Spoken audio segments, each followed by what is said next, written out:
Eh, Baik, terima kasih Ibu Wiwi. Bismillahirrahmanirrahim. Assalamualaikum warahmatullahi wabarakatuh. Alhamdulillahirrahmanirrahim. Allahumma shalli ala Muhammad wa ali Muhammad. Yang sama-sama kita hormati Profesor Dr. Insinyur Hermanto Siregar, MSc, Ibu Sri Mulyatsi, mungkin sedang berjalan untuk gabung, dan Bapak Ridwan SPMA PhD yang selaku komisi pembimbing saya. Yang sama-sama kita hormati juga Ibu Dr. Insinyur Wiwi Rindayati MSI yang berkenan untuk menjadi moderator dalam kolkium saya, dan yang sama-sama kita hormati teman-teman sekalian. Terima kasih Bapak Ibu sekalian yang berkenan untuk hadir dalam kolkium saya, dalam kolkium penelitian saya yang berjudul tentang kesenjangan ekonomi antar wilayah di Jawa Barat, dinamika, keterkaitan spasial, dan strategi mengatasinya. Kita ketahui bersama bahwasanya kesenjangan ekonomi merupakan suatu isu yang menjadi isu multidimensional, baik di tingkat global, nasional maupun lokal gitu. World Inequality Report di 2022 dia menyatakan bahwasanya pertumbuhan ekonomi global yang saat ini tumbuh itu senantiasa diikuti dengan peningkatan kesenjangan gitu. Kesenjangan di sini bisa berarti adanya kesenjangan PDRB per kapita, tingkat kemiskinan, kesempatan kerja, pendidikan, maupun layanan dasar lainnya di antar wilayah. Nah, kalau ini dibiarkan atau tidak dikelola, maka akan berdampak pada ketidakstabilan sosial. Kemudian adanya polarisasi politik dan terbatasnya pembangunan yang inklusif. Di lain sisi, kita melihat pertumbuhan ekonomi Indonesia masih saat ini dirasakanlah terpusat di Pulau Jawa dan sekitarnya, khususnya di di Jakarta dan sekitarnya. Tidak lain tidak ubahnya dengan Jawa Barat, sangat nempel dengan Jakarta. Kita tahu bahwasanya PDRB Provinsi Jawa Barat ini berkontribusi terhadap PDB Indonesia sebanyak 22,54%. Itu lebih dari 20% ya. Jawa Barat berkontribusi pada PDB Indonesia. Ini adalah potensi besar, namun Jawa Barat diiring-iringi atau dibayangi terus dengan tingkat kesenjangan yang meningkat. Kita tahu bahwa Jawa Barat itu ada 27 kabupaten kota dengan berbagai macam karakteristik wilayah, sosial ekonominya, sehingga menurut saya penting untuk dianalisis kesenjangan dan keterkaitan spasial untuk kita dapat memahami dinamika kesenjangan yang ada di Jawa Barat. Ya. Untuk rumusan masalah, kita tahu bahwa Jawa Barat penduduknya terbesar di Indonesia, hampir 50 juta lebih penduduk Jawa Barat, dan itu setara dengan 17,8% populasi nasional. Kemudian secara PDRB, tadi saya sampaikan juga bahwasanya Jawa Barat ini punya kontribusi sebanyak 22,54% gitu. Itu potensi besar, namun diiringi atau dibayang-bayangi dengan kesenjangan yang senantiasa meningkat. Kita lihat ada beberapa wilayah seperti Bandung Raya, Bogor, Depok, Bekasi, Karawang, itu masuk wilayah yang maju gitu. Ini dilihat dari PDRB-nya yang lebih tinggi dibanding yang lain, tiga tertinggi yang besar. Sebaliknya ada 3 kabupaten kota yang terendah PDRB-nya. Cianjur, Kabupaten Tasikmalaya, dan Cirebon, dan ini berada di daerah sekitaran selatan Jawa Barat gitu. Dampaknya kita lihat tingkat kemiskinan sangat variatif, ada yang lebih besar dari 10, tapi juga ada tingkat kemiskinan yang di bawah 5%. Dan kita dari grafik ini juga kita lihat bahwasanya ketimpangan di kota itu lebih tinggi dibandingkan rata-rata di kabupaten yang lebih merata. Cara ketimpangan gini rasionya. Di penelitian ini terdapat 4 pertanyaan penelitian. Yang pertama, bagaimana kesenjangan ekonomi yang ada di wilayah Jawa Barat dari 2005 sampai 2023. Yang kedua, faktor apa saja sih yang mempengaruhi kesenjangan ekonomi di Jawa Barat ini, antar wilayah di Jawa Barat ini. Yang ketiga, apakah terdapat keterkaitan spasial dalam kesenjangan ekonomi. Yang keempat adalah bagaimana strategi dalam pengendalian kesenjangan ekonomi antar wilayah di Jawa Barat. Dari pertanyaan penelitian itu, akhirnya 4 tujuan penelitian yang coba saya gali dari penelitian ini. Yang pertama, coba mendeskripsikan kesenjangan ekonomi antar wilayah di Jawa Barat. Kedua, menganalisis faktor apa saja yang mempengaruhi kesenjangan ekonomi. Yang ketiga, menganalisis keterkaitan spasial dalam di antar wilayah di provinsi. Dan coba yang keempat, merumuskan strategi dalam pengendalian kesenjangan ekonomi antar wilayah di Jawa Barat.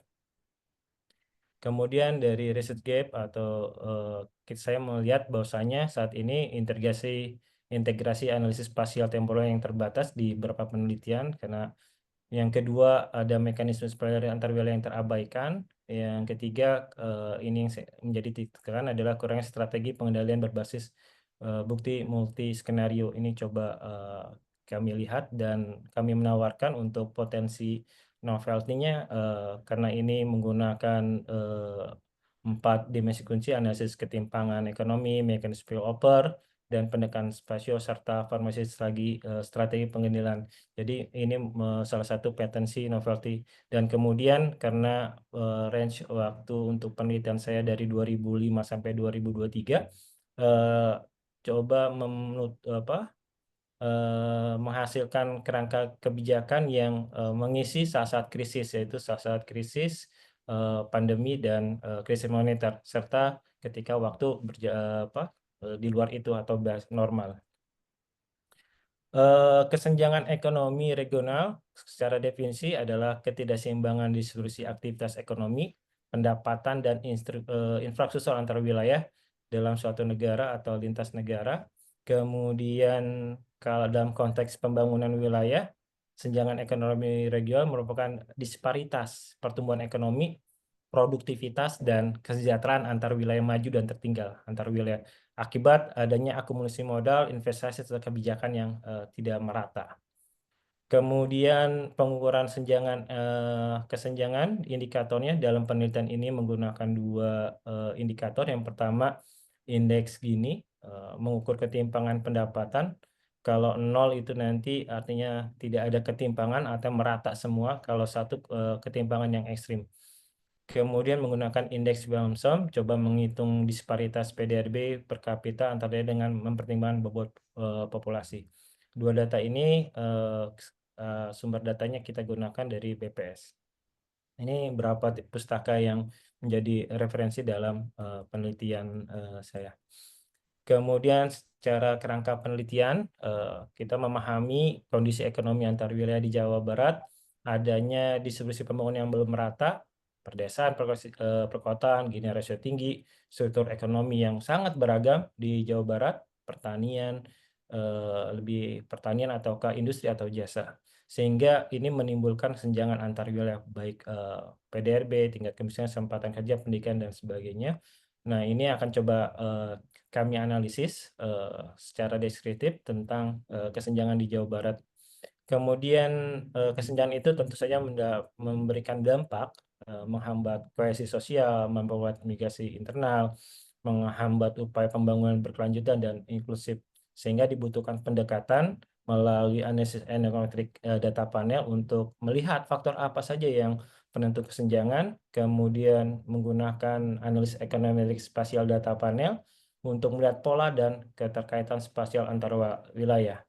Kemudian dari 3 tujuan sudah terjawab tersebut, coba dirumuskan strategi pengendalian kesenjangan ekonomi antar wilayah dengan analisis multipol. Ini kerangka metode penelitiannya akan melihat menggunakan yang pertama, tujuan pertama menggunakan analisis deskriptif, analisis kuadran, dan analisis Moran. Kemudian yang kedua, tujuan kedua, faktor-faktor apa saja yang mempengaruhi menggunakan econometric panel data. Yang ketiga, analisis keterkaitan spasial menggunakan econometric spatial panel data model, dan analisis strategi menggunakan analisis multifold. Tujuan pertama, analisis deskriptif menggunakan klasterisasi dengan analisis kuadran dan analisis Moran. Jadi ingin memotret di tahun 2005, 2010, 2015, 2020, 2023. Nanti akan ada pola atau perubahan dinamika yang ada kesenjangan di wilayah Jawa Barat. Yang kedua menggunakan alis ekonomi data panel. Kita gunakan data di 27 kabupaten kota yang ada di Jawa Barat dari BPS Jawa Barat tahun 2005 sampai 2023 dengan model ekonomi data panel menggunakan dua model. Yang pertama dengan Gini dengan yang Y-nya. Kemudian yang kedua dengan menggunakan indeks Williamson. Kita lakukan beberapa tahapan. Yang pertama pemilihan model. Setelah model yang terpilih yang lebih baik, kemudian kita lakukan uji asumsi klasik dan uji hipotesis.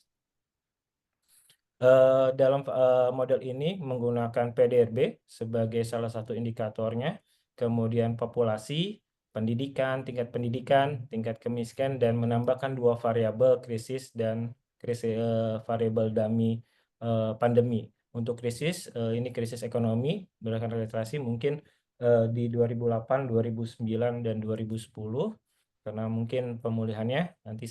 Kemudian untuk pandemi, kita gunakan di tahun 2020, 2021, dan 2022. Karena memang 3 tahun itu sangat cukup masa-masa pemulihan ekonomi. Yang ketiga, tujuan 3 menggunakan ketargetan spasial. Ini menggunakan spatial Durbin model untuk mengatasi keterbatasan SAM dan SEM dengan menambahkan bobot spasial yang untuk menangkap hubungan ketergantungan antar wilayah I dan wilayah J. Jadi nanti kita akan membuat matriks kedekatan antar wilayah I dan wilayah J. Kemudian dengan juga menambahkan variabel dummy dalam krisis moneter dan pandemi 2019. Tujuan 4 menggunakan multipole. Ini ada 2 tahap. Yang pertama yang ulasi isu strategis terkait kesenjangan ekonomi antar wilayah. Kemudian setelah itu kita susun kuesioner. Ini draft kuesioner yang coba kita susun. Kemudian nanti setelah kuesioner itu terjadi, sudah terbentuk, kita akan sebarkan kuesioner kepada expert. Kemudian hasil kuesioner tersebut itu akan menjadi bahan dalam FGD. Kemudian tahap 2, setelah kuesioner itu diperoleh, kita mengumpulkan expert untuk memperoleh 4 komponen dasar dalam analisis multiple. Kemudian expert kita minta untuk memberikan bobot terhadap tujuan, strategi, dan kebijakan dan aksi. Kemudian hasil FGD itu juga akan kita analisis dengan software multiple sehingga nanti ada outcome-nya. Saya pikir itu yang dapat saya sampaikan. Mohon bimbingannya, mohon masukan dari Bapak, Ibu, dan semuanya, teman-teman sekalian. Terima kasih. Assalamualaikum warahmatullahi wabarakatuh. Waalaikumsalam warahmatullahi wabarakatuh. Ya, sangat topik yang menarik ya ini. Mudah-mudahan dapat masukan dari semua rekan-rekan yang hadir pada pagi hari ini. Silahkan dengan raise hand. Topiknya menarik. Kok belum ada? Amin. Pak Sunarti kayaknya ya. Mangga, silakan. Punten izin nyimak Bu, saya lagi di rumah sakit jadi nggak bisa leluasa, mohon maaf. Oh iya, mangga ya, silakan. Siapa lagi nih? Bu Yola? Habis nggak ada yang resen, harus dipaksa. Mangga. Padahal sangat menarik tadi ya topiknya ya, kaitannya dengan ketimpangan. Izin Ya, Bu, Assalamualaikum. Oh ya, siapa dulu nih? Pak Aditya atau Bu Yola? Mangga Bu, ikut aja. Ya, Mbak Bu Yola dulu aja dulu ya, udah ini terlanjur. Ini Siap. dulu, silakan Bu Yola. Nanti baru Pak Aditya. Baik, terima kasih Bu Wiwi. Pak Jayadin, selamat ya Pak. Udah lama nggak ketemu sama Pak Jayadin. Ampun. Iya, topiknya menarik gitu ya Pak, tentang tadi kesenjangan ekonomi gitu ya. saya mau tanya gitu. Saya mau tanya, tadi kan Pak Jayadin banyak di regresinya itu tadi ada membedakan di masa krisis dan juga di masa pandemi gitu ya. Yang saya mau tanyakan di sini, apakah itu nanti akan jadi suatu pembahasan tersendiri atau ada pembahasan tersendiri di masa-masa krisis dan di masa pandemi tadi, karena itu tadi kan cakupan tadi datanya banyak ya dari tahun 2005 ya Pak Jayadin menganalisis 3. Terus nanti ada dibedakan di masa krisis dan juga di masa pandemi. Itu akan menjadi pembahasan baru dan menjadi suatu strategi atau tidak gitu. Jadi tadi saya lihat tadi mungkin belum masuk ya gitu. Cuman saya mau tanya itu nanti apakah itu nanti akan menjadi suatu strategi nanti waktu di analisis multipolnya gitu di masa ya mungkin Pak Yadin mikirnya, saya juga mikir nanti mungkin suatu saat nanti kita punya krisis-krisis lain yang baru gitu yang selain itu gitu ya yang mempengaruhi apakah kesenjangan tadi. Tapi tadi saya belum lihat ada itu gitu di analisis multipolnya. Itu pertanyaan saya. Terima kasih Bu Wiwi. Iya, baik. Terima kasih Bu Yola. Langsung aja Pak Jayadin ya. Baik, Ibu. Iya, terima Amin. kasih Bu Yola atas pertanyaannya. Memang saya memasukkan dummy atau dalam model tersebut dummy krisis dan pandemi karena memang tentu saja adanya pandemi dan adanya krisis ekonomi itu mempengaruhi ketimpangan gitu dibandingkan dengan ketika tidak ada pandemi maupun tidak ada krisis moneter tersebut. Sehingga tentu saja nanti dalam model itu juga akan melihat pergerakan atau korelasi atau hasilnya akan terlihat ketika pandemi seperti apa. Kemudian itu akan menjadi sebuah dasar nanti kita masukkan ke dalam analisis yang keempat, analisis multiple, bagaimana ketika apa yang harus dilakukan ketika melewati krisis-krisis tersebut, masa-masa tersebut. Misalkan ketika tahun krisis moneter 2008-2009 mungkin ketimpangan sangat ekstrim gitu. Kemudian di 2020, 2021 dan 2002 juga mungkin akan ada karena kondisi ekonomi kita terpuruk ketika itu mungkin juga ada itu. Terima kasih Bu Yola atas masukannya. Nanti akan coba saya masukkan juga. Iya. Gimana Bu Yola? Baik Bu Wiwi, terima kasih. Cukup ya. Baik, sekarang Pak Aditya, mangga Pak.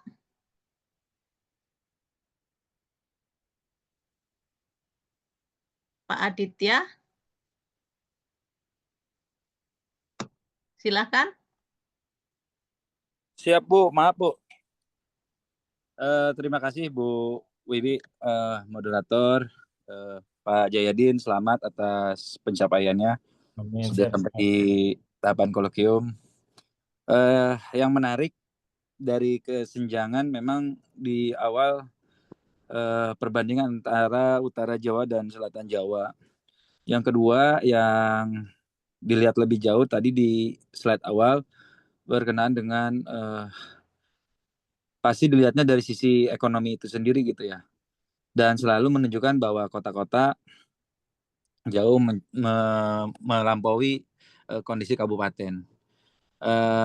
Kira-kira dari fenomena itu sendiri juga ketimpangan seolah-olah menunjukkan kota akan selalu lebih maju dan kabupaten selalu menjadi daerah tertinggal gitu Pak. Nah dari kondisi tersebut kira-kira mungkin Pak Jayadin sudah punya gambaran kira-kira apa sih yang akan diperoleh ya dari penelitiannya Pak Jayadin ini gitu ke depan, sehingga dari awal mungkin Pak Jayadin punya pandangan sebetulnya harusnya kota seperti ini dan kabupaten seperti apa gitu ya. Yang saya sikapinya jangan sampai kabupaten juga jadi ingin kayak kota gitu ya. Jadi kalau saya lihat di wilayah Bogor kota misalnya ya, dibandingkan dengan wilayah Kabupaten Bogor gitu ya, dibilang desa tapi jadi jauh lebih kota dibandingkan kotanya itu sendiri Pak, karena ingin mengkotanya itu gitu ya. Dramaga hari ini luar biasa berkembang, berbeda dengan Balumbang Jaya yang meskipun Balumbang Jaya adalah wilayah kota gitu. Darmaga adalah desa, tapi pembangunannya menunjukkan kekotaan. Sementara Balumbang Jaya adalah kota secara administratif, tapi pertanian masih mendominasi. Nah, apakah kondisi-kondisi itu juga akan diangkat di penelitian Pak Jayadin ya, yang begitu luas membandingkan antara kota dan kabupaten yang ada di Jawa Barat itu? Itu Pak Jayadin, terima kasih. Ya, langsung aja Pak Jayadin. Ya, terima kasih Pak Adit senior. Memang kalau lihat dari Gini rasio dari tabel laporan BPS mungkin untuk kabupaten kota itu ada perbedaan.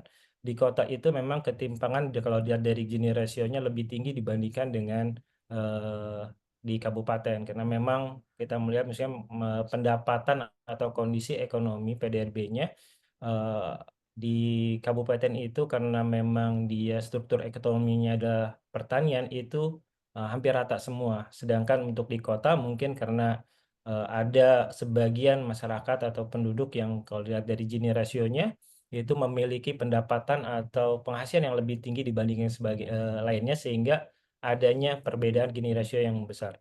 Nah, hal ini juga memang salah satu fenomena yang menarik untuk dilihat karena memang kalau dari struktur Jawa Barat yang dilewati oleh 2 atau 3 jalur, misalnya utara, selatan, dan tengah, ini memang mempunyai karakteristik yang berbeda gitu. Yang utara misalkan dia lebih banyak struktur ekonominya mungkin industri karena langsung berdekatan Jakarta sehingga hilirisasi industri juga kencang. Pembangunan dari pabrik-pabrik industri di Karawang, Bekasi, dan sebagainya itu senantiasa berkembang sehingga ekonomi atau PDRB di wilayah tersebut cukup tinggi juga. Sebaliknya di selatan kita bisa lihat bahwasanya memang karena struktur ekonominya lebih ke arah pertanian mungkin ya seperti itu, lebih rendah PDRB-nya dibandingkan yang utara. Sedangkan yang tengah mungkin karena Bandung dan sebagainya itu lebih ke arah jasa karena kota jasanya lebih tinggi seperti itu. Cuma memang itu jadi masukan buat saya untuk coba mengeksplor lebih jauh bagaimana agar yang desa tidak memakan strategi yang kota gitu, agar nanti dampaknya dapat dirasakan kesejahteraan lebih untuk seluruh Jawa Barat. Terima kasih Pak Adit masukannya. Gimana Pak Adi? Ya, terima kasih Bu. Terima kasih Pak Jayadin. Terima kasih Iya. Pak. Selalu ya. Amin. Siap, Assalamualaikum. Alhamdulillah. Ya, ada lagi silakan. Sambil nunggu yang lain mungkin ya.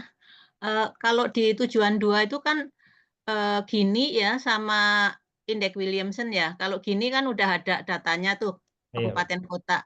Kalau indeks Williamson kan belum ada itu kan, ketimpangan antar wilayahnya, nanti ngitung unit kabupatennya itu yang dihitung kecamatan apa desa?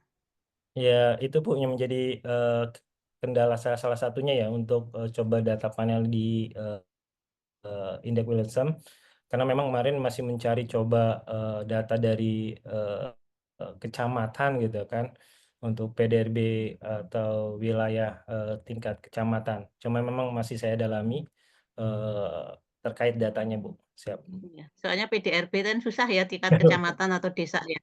Iya, Makanya saya sering mau neliti indeks Williamson, masalahnya di situ kalau ininya terlalu rendah tingkatannya kalau negara atau mungkin Indonesia, sehingga kan provinsi per kabupaten kan gitu masih ada semua ya.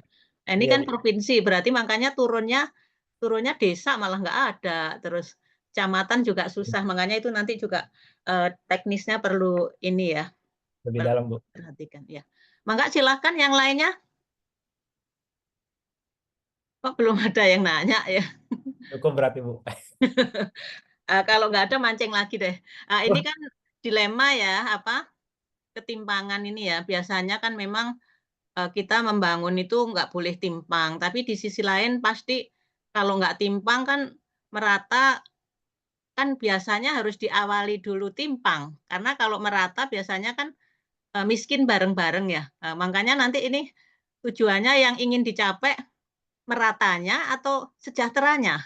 Karena Oh ya, kalau ke sana kan biasanya pasti timpang dulu ya. Jadi, proses itu pasti ada move on ya. Move on itu kan yang landingnya ya. kanan ya, yang atas itu kan naik dulu. Iya. Ya, mungkin kalau saya melihat memang sebuah jadi dilema dalam teori Kuznets juga kan memang ada ketika ketimpangan itu meningkat ketika pertumbuhan ekonomi atau ekonomi sedang naik-naiknya gitu. Tapi cepat atau lambat laun mungkin akan ada apa namanya ketimpangan itu menurun seperti itu. Cuma memang ketika kita bicara dalam penelitian saya ini eh, makanya memang pengendalian, jadi strateginya pengendalian agar ketimpangannya tidak terlalu ekstrim gitu. Jadi sejahtera lebih Sehingga lebih sejahtera di ini ya. bersama, tapi ya bersama Ya, gitu. di Cuma memang di nggak terlalu daerah itu ekstrim aja, Bu. ya, di Gitu. daerah itu kan merata karena memang miskin bareng-bareng. Kan merata berarti kan Iya, ya. benar. Harapannya kan merata tapi yang sejahtera kan Ya, ya. Bu. Mangga silakan pesertanya Ya, kok Bu. belum ada udah kalau nggak ada dipaksa lagi nih siapa. Nanti maksa takutnya pas pas yang lagi di rumah sakit tadi maaf ya Pak Sunarti ya. Silakan nih ada siapa lagi? Sukarela biar tidak memaksa.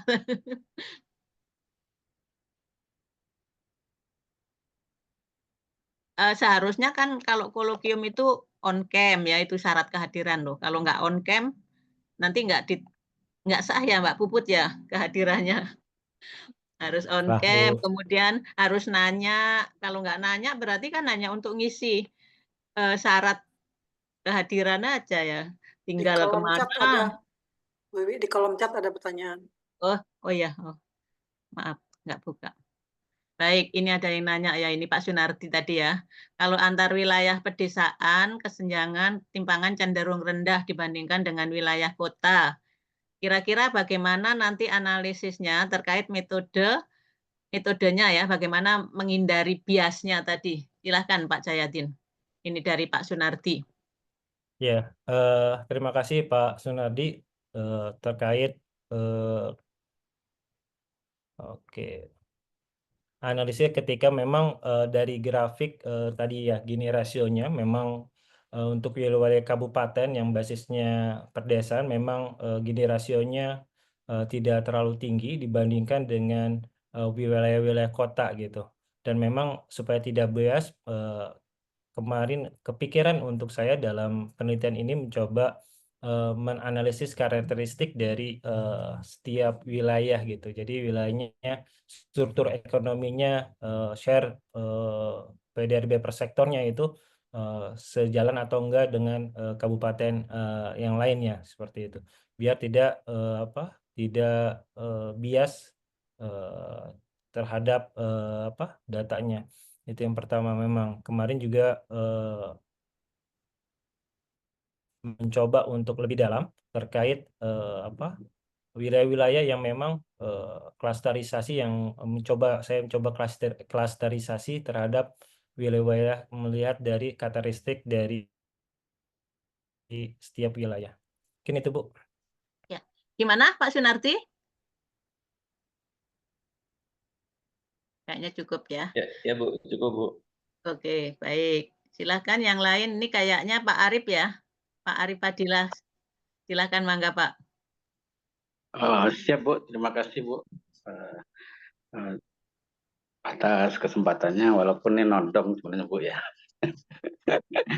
Nanya kan paling gampang Pak. Oh iya Bu ya, jawabnya susah Bu ya. Yang jawabnya yang susah.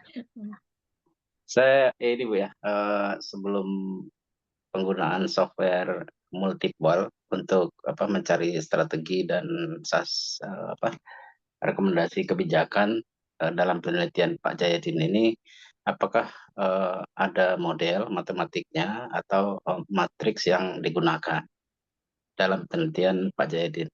Cukup gitu aja Bu. Ya, Ya, Pak Arif. silakan Pak Jayadin.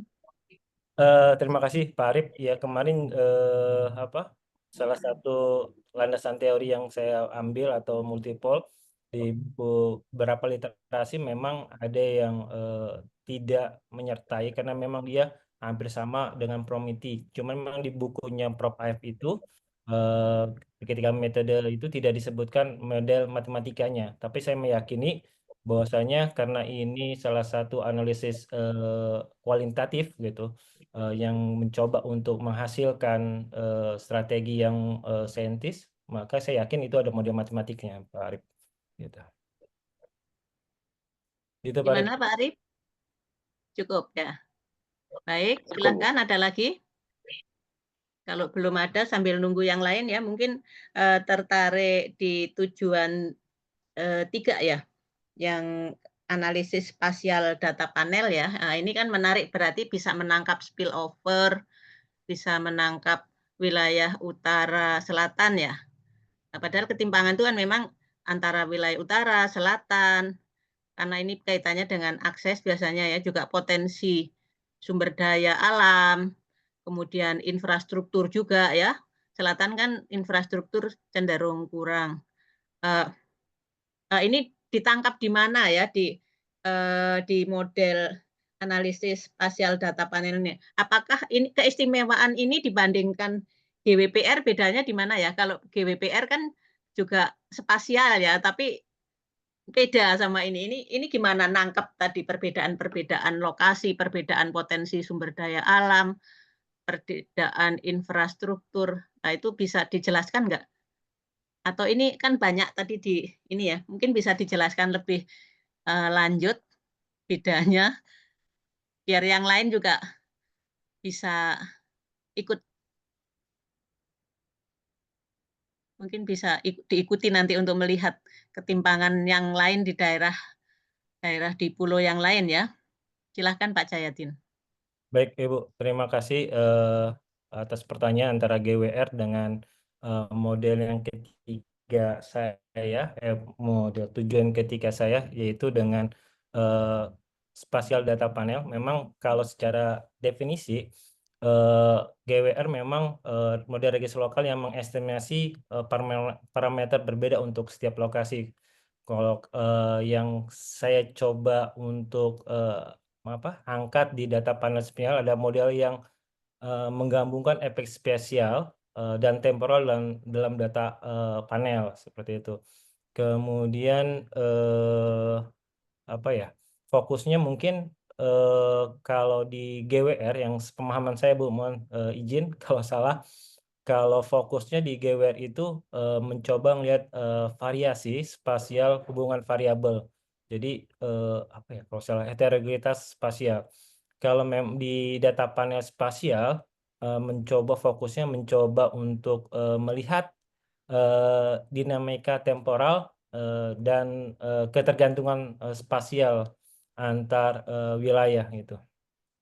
Nah, itu Kemudian di model ditangkapnya di mana Pak koefisiennya nanti?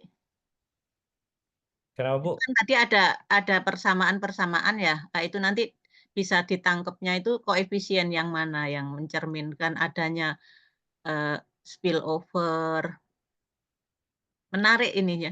Ada 3 ya tadi, spatial log model, error model, sama Durbin model ya. Ini yang mana ini? Yang Durbin model ya? Durbin model, Bu. Gitu.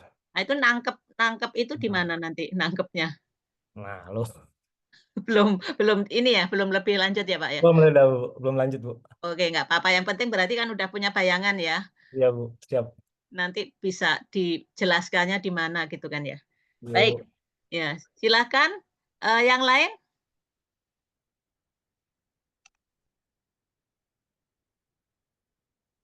Masih ada waktu, silahkan mangga satu lagi deh. Izin, Bu. Oh ya, mangga.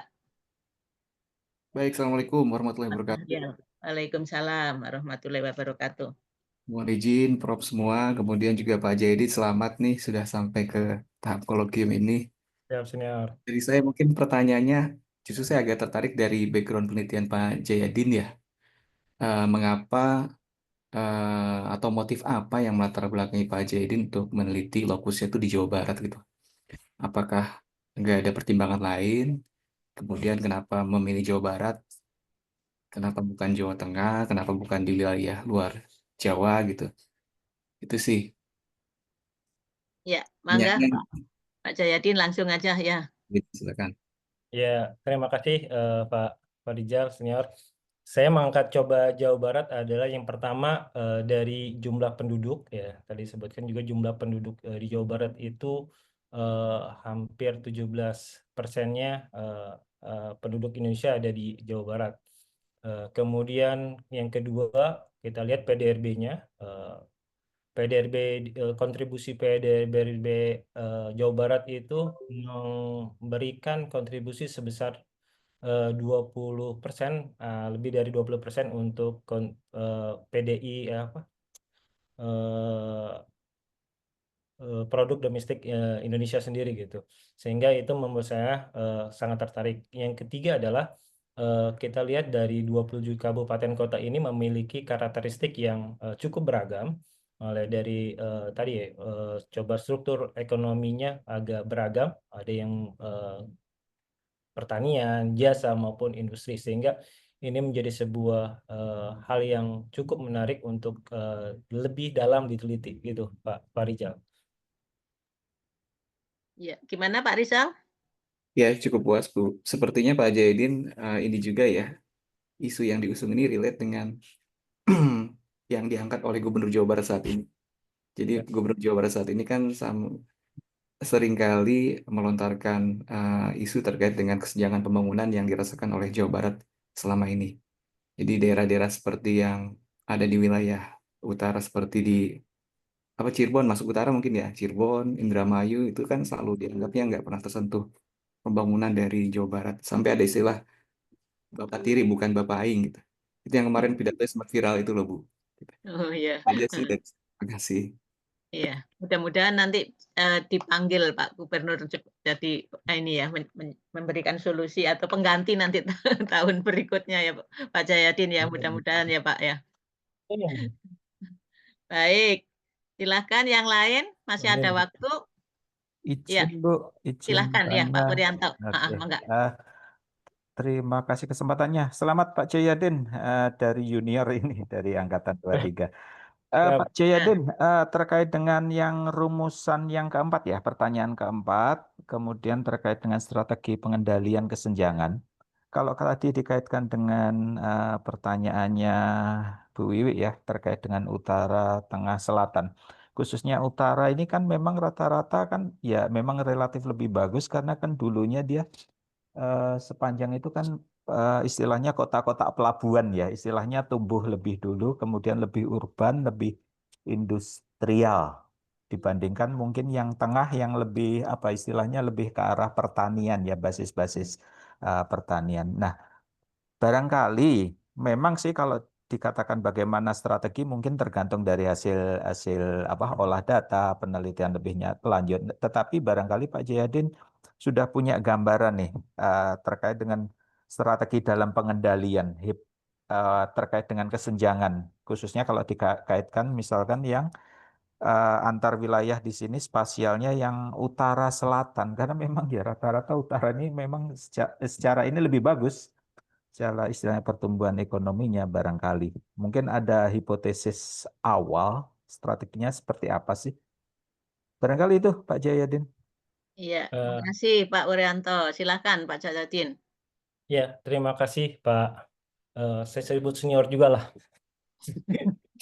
Walaupun masuknya duluan saya Pak, tapi Bapak lebih senior. Yang pertama memang kemarin hipotesis awal dari coba penelitian ini terkait adanya jalur atau di sisi utara dan selatan memang harus berbeda. Misalkan ada beberapa daerah yang memang konektivitasnya, infrastrukturnya sudah bagus, misalnya tadi utara, seperti itu. Jadi memang perlu digeser mungkin ke selatan yang memang secara infrastruktur masih kurang. Kemudian ada daerah-daerah yang memang seperti tadi Pak Farijal sampaikan, ada tata kelola dan koordinasi antar wilayah yang tidak atau belum optimal. Ya, seperti tadi daerah-daerah yang anak tiri dan sebagainya yang perlu juga bagaimana digalakan atau disamakan semua.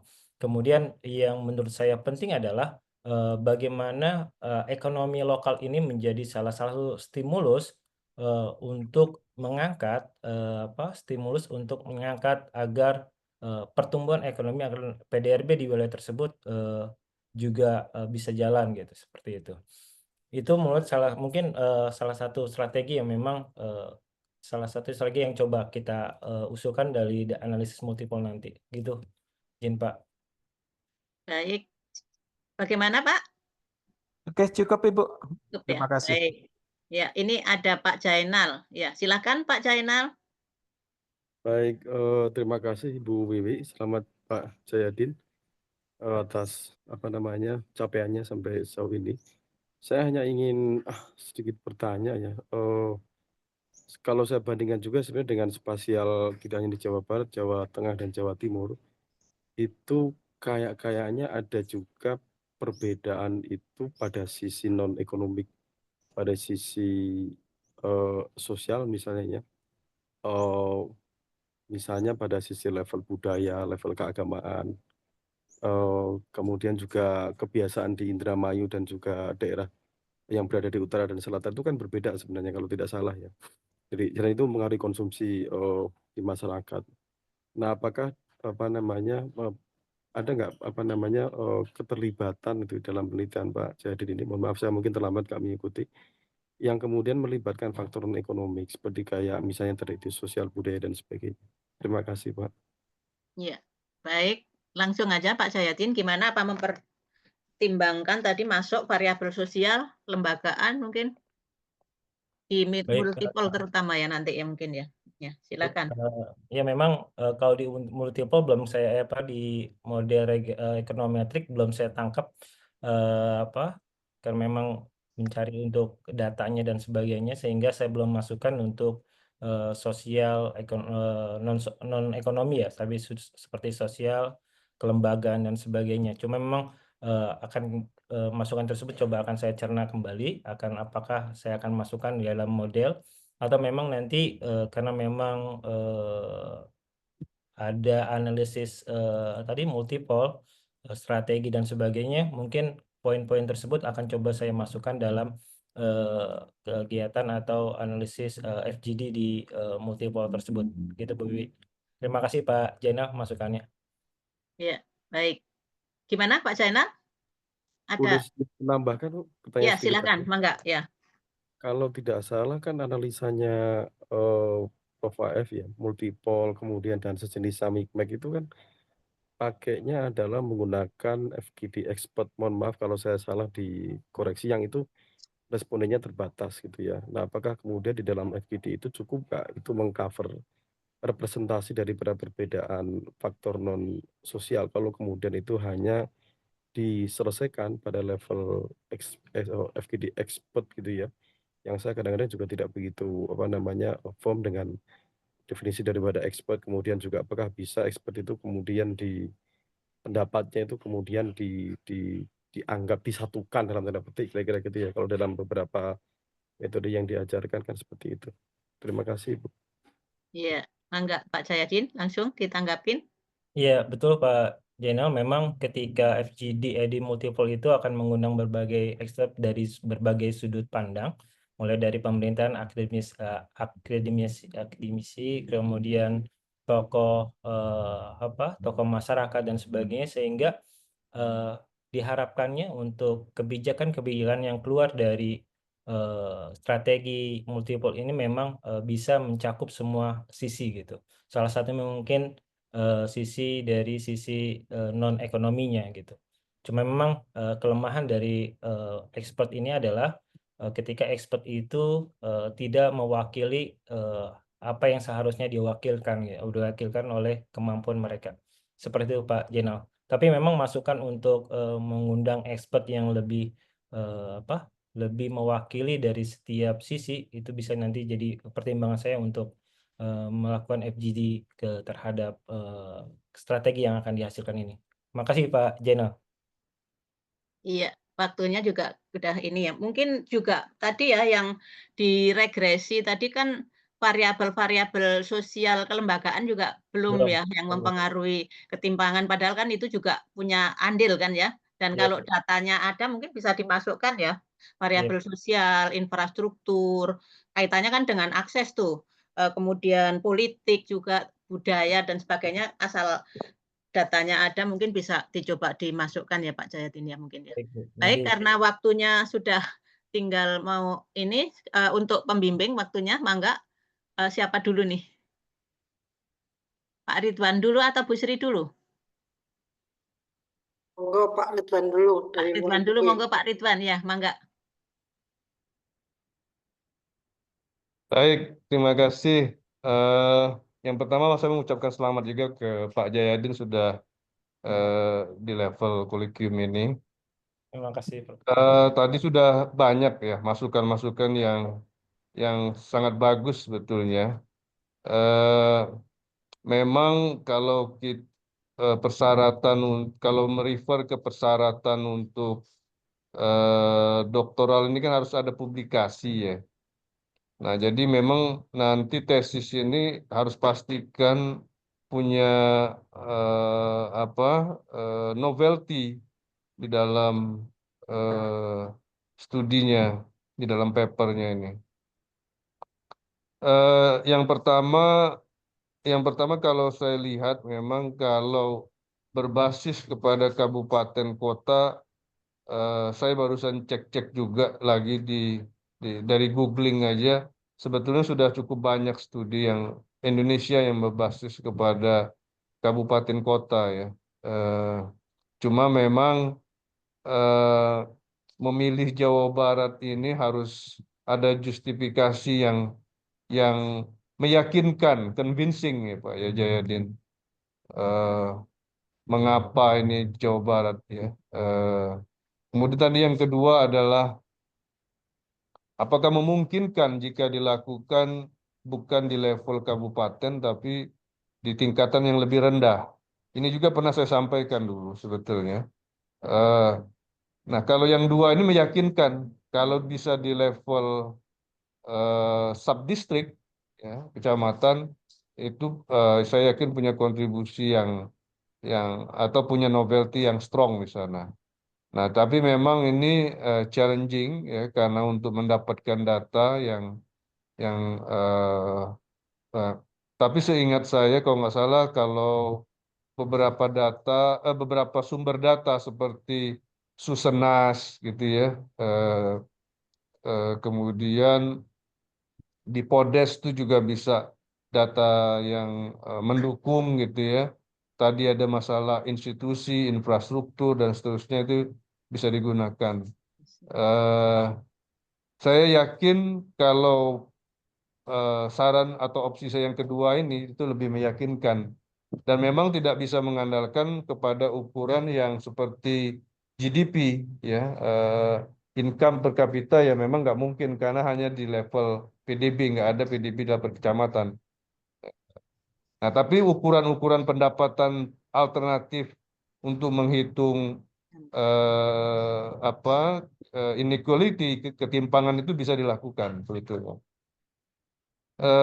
Itu kemudian yang kedua adalah kalau saya melihat dari makalah ya, termasuk tadi presentasi, mungkin nanti kalau melihat dari model spesifikasinya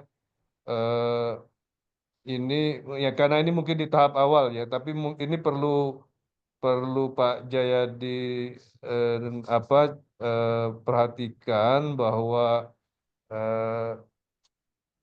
supaya riset ini tadi seperti saya punya kontribusi dan akan wajib publikasi, tentu reviewer itu akan melihat bias di dalam estimasi ini. Nah, salah satu bias ini yang terlihat adalah reverse causality, ya. Ini nanti harus diperbaikin, harus mungkin model spesifikasinya harus dibenerin, ya.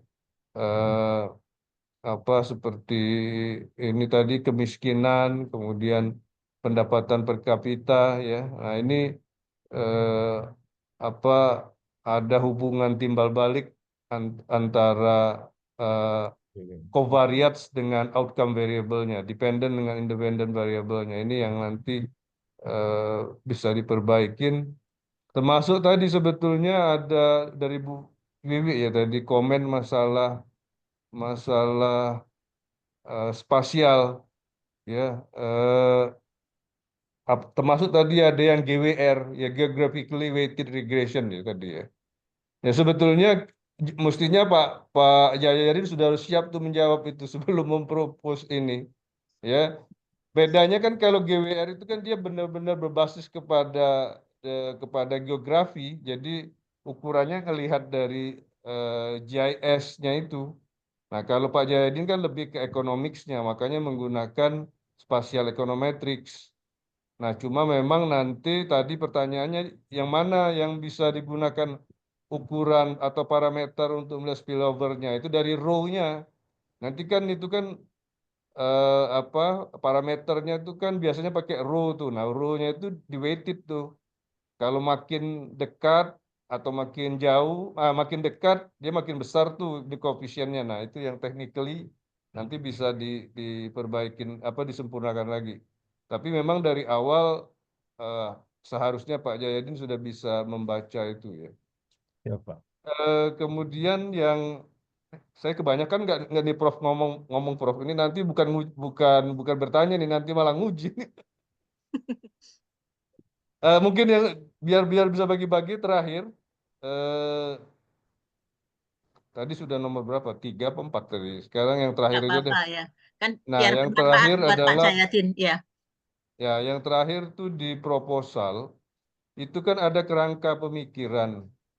Nah, itu nanti kerangka pemikiran itu supaya jangan misinterpretasi ya Pak Jayadin nanti tolong dilihat atau dicek lagi terkesan bahwa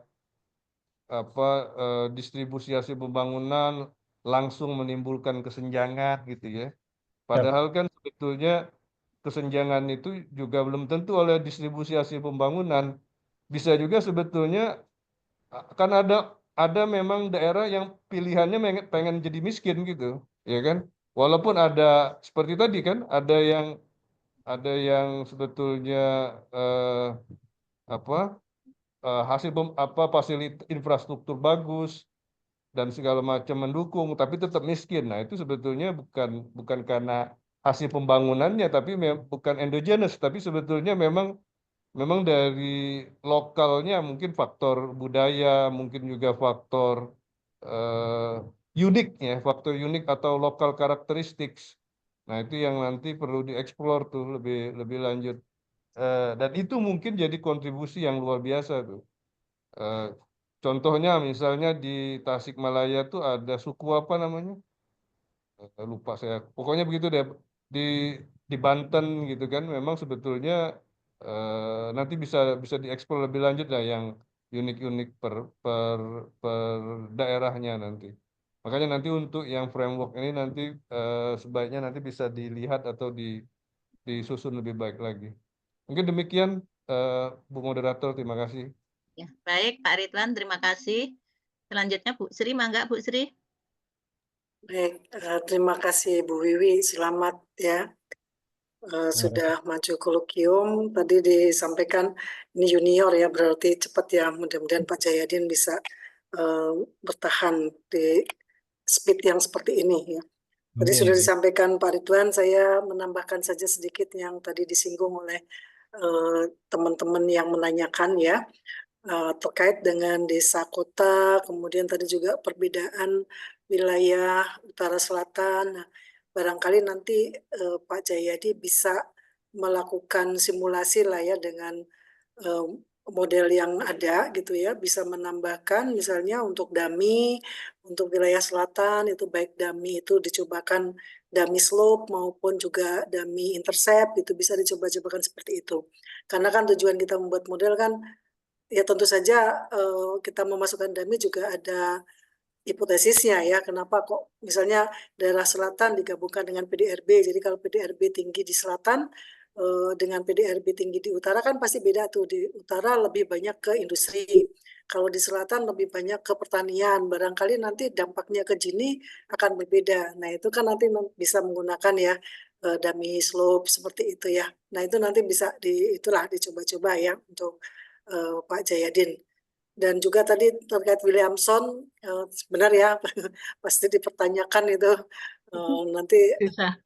ya mudah-mudahan ada datanya, apakah nanti Pak Jayadin mau menggabungkan dari data Podes di Jawa Barat, kemudian Jawa Barat punya BUMDes ya, APBDes juga ada tuh sekarang, desa kan punya itu. Apakah Pak Jayadin mau, tadi juga disampaikan Pak Ridwan juga, apa sih mungkin pembedanya dari penelitian dulu gitu. Kalau itu Pak Jayadin bisa lakukan, itu luar biasa itu ya. Tapi kita lihat aja nanti tergantung ketersediaan datanya. Saya rasa itu dari saya, Bu Wiwi. Terima kasih. Ya, baik, terima kasih Bu Sri.